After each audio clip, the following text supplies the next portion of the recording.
Protest जो आप कर रहे हैं कैंडल मार्च, बताइए इसके बारे में क्या कर रहे हैं आप? ये बहुत दुखद है कि दिल्ली के अंदर नए साल के दिन, जिस दिन दिल्ली में एक सामान्य प्रोटोकॉल है कि आप किसी भी, दिल्ली पुलिस हमेशा 100-200 मीटर पे बैरिकेड लगाती है, लेकिन आप देखिए इतना दुर्भाग्यपूर्ण है कि दिल्ली में जिस नए साल था उस दिन एक बच्ची को लगभग, मुझे अभी रिपोर्ट मिली है, पहले तो मुझे 12 किलोमीटर का पता था, लेकिन अभी मुझे जो जानकारी मिली है वो 40 किलोमीटर तक दिल्ली की सड़कों पर उस बच्ची को रौंदा गया, उस बच्ची को घसीटने का काम किया गया और बच्ची को घसीट कर किस प्रकार से उसकी हत्या 5 लोगों ने करने का काम किया। ये बहुत दुर्भाग्यपूर्ण है, ये बहुत दुखद है। और इससे भी बड़ी दुखद बात यह है कि जब से दिल्ली के अंदर लेफ्टिनेंट गवर्नर विजय सक्सेना जी आए हैं, उनके राज में दिल्ली आज कैपिटल की राजधानी जो है वो क्राइम की कैपिटल बन गई है। आज दिल्ली के अंदर अपराध लगातार बढ़ते जा रहे हैं। मुझे कहते हुए बड़ा दुखद हो रहा है कि आज पूरे भारतीय जनता पार्टी एक जो अपराधी है, इसमें जो मुख्य आरोपी है मनोज मित्तल को बचाने के लिए पूरी भारतीय जनता पार्टी आज खड़ी हुई है। और भारतीय जनता पार्टी का चाल चली चेहरा यह है कि वो गुंडे, मवाली और बलात्कारियों की पार्टी है। जब हाथरस के अंदर एक बेटी के साथ बलात्कार होता है तो भारतीय जनता पार्टी का सांसद अपराधियों के साथ खड़ा होने का काम करता है। कठुआ के अंदर जब बच्चे के बलात्कार होता है तो भाजपा के नेता उसके समर्थन में जो अपराधी था रैली निकालने का काम करते हैं। और आज वही काम भारतीय जनता पार्टी का जो ये नेता है मनोज मित्तल, इसको बचाने के लिए पूरी भारतीय जनता पार्टी ने पुलिस पे दबाव बनाया हुआ है। और मुझे कहते हुए ये दुख हो रहा है कि आज दिल्ली पुलिस वालों की बेटियां होंगी,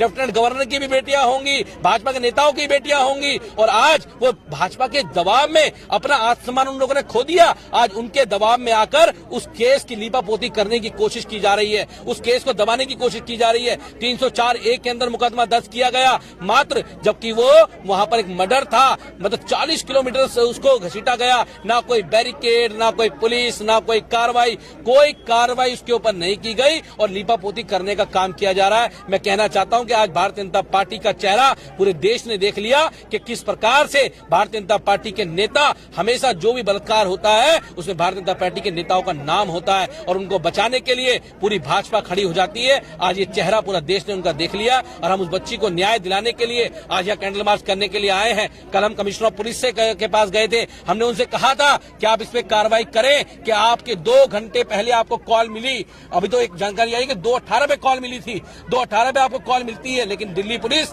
हाथ पे हाथ रख के बैठी रहती है और वो कब बाहर निकलती है, जब उस बच्ची की लाश रोड पे पड़ी होती है। अगर उन्होंने पहले इसमें कार्रवाई की होती तो शायद वो बच्ची बच सकती थी, लेकिन उसके बाद जो दिल्ली पुलिस का जो रवैया रहा है, एक भाजपा के अपराधी जो था उसको बचाने के लिए, भारतीय जनता पार्टी के नेता को बचाने के लिए आज दिल्ली पुलिस जिस तरह काम कर रही है उस पर सवाल खड़े हुए हैं। और मैं तो कहता हूं कि जिस लेफ्टिनेंट गवर्नर को दिल्ली की ABCD के बारे में नहीं पता, दिल्ली की भौगोलिक स्थिति के बारे में नहीं पता, जिसको ये नहीं पता कंझावला कहां पर है, जिसको ये नहीं पता रोहिणी कहां पर है, जिसको ये नहीं पता कि आज पांडव नगर के अंदर जिस एक लड़की को खींचने का काम किया गया गाड़ी के अंदर, वो पांडव नगर कहां पर है, ऐसे लेफ्टिनेंट गवर्नर को दिल्ली के अंदर सत्ता बैठने का कोई अधिकार नहीं है। ये डिपार्टमेंट सीधे तौर पर लेफ्टिनेंट गवर्नर के अंडर में आता है और लेफ्टिनेंट गवर्नर ने कोई काम दिल्ली पुलिस के ऊपर नहीं किया और उनका कोई ध्यान इस डिपार्टमेंट के ऊपर नहीं है। और आज पूरी रूप से मैं कह सकता हूं कि लेफ्टिनेंट गवर्नर ने दिल्ली की कानून व्यवस्था को खराब करने का काम किया है पूर्ण रूप से। और मैं कहता हूं कि अगर हमारी बेटियां सुरक्षित दिल्ली में नहीं है,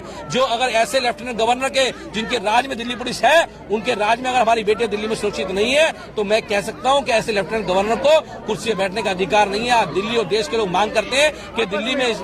आज हमारी बेटी को न्याय मिले, उसके लिए हम सब लोग यहाँ मार्च कर रहे हैं और हम लोग उसके इंसाफ की इस लड़ाई को, अगर मामले को दबाने की कोशिश की गई तो हम मामले को दबने नहीं देंगे। दिल्ली के लोग और देश के लोगों में बहुत रोष है। सबसे पहले आवाज आपने उठाया, प्रोटेस्ट किया, आज कैंडल मार्च करे, क्या कहना चाहिए? देखिए, आम आदमी पार्टी और दिल्ली के लोग अपनी बच्चियों के न्याय के लिए तब भी खड़े हुए थे जब निर्भया की हत्या की गई थी, जब गुड़िया की हत्या की गई थी, तब भी हम लोग यहीं पे खड़े हुए थे। और आज हमारी एक बहन अंजलि के साथ जो हुआ है उसके लिए भी हम उसके न्याय के लिए आज यहाँ पे खड़े हैं। फर्क सिर्फ इतना है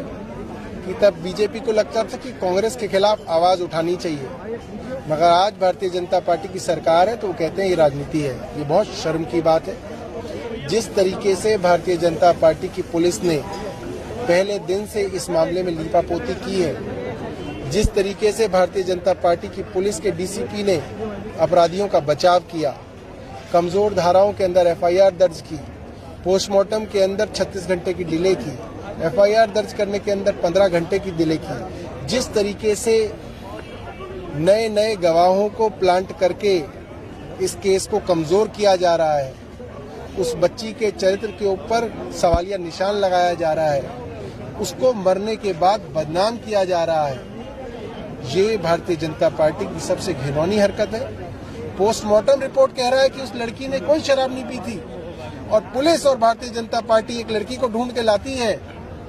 जो लड़की कहती है मैं उसके साथ थी मगर मैं भाग गई। जो लड़की उसके साथ थी और भाग गई वो उसकी दोस्त है या दुश्मन है? जिस लड़की को उसके माँ बाप नहीं जानते, विक्टिम का कोई घर वाला नहीं जानते, वो उसकी दोस्त है या दुश्मन है? जो लड़की उसकी मौत का इल्जाम उसी लड़की की जो मरी है उसके ऊपर ही डाल रही है कि वो नशे में थी, वो बहुत गुस्सैल थी, वो मरते मरते बच रही थी, इसका मतलब वो जो विटनेस है, वो जो स्टार विटनेस है, वो भारतीय जनता पार्टी के लिए आया है। वो विटनेस उस मरी हुई लड़की के लिए नहीं आया। और उस मरी हुई लड़की की माँ कह रही है कि ये जो लड़की है जो गवाह बन के आई है ये झूठी है और ये हमारा नुकसान करने के लिए आई है।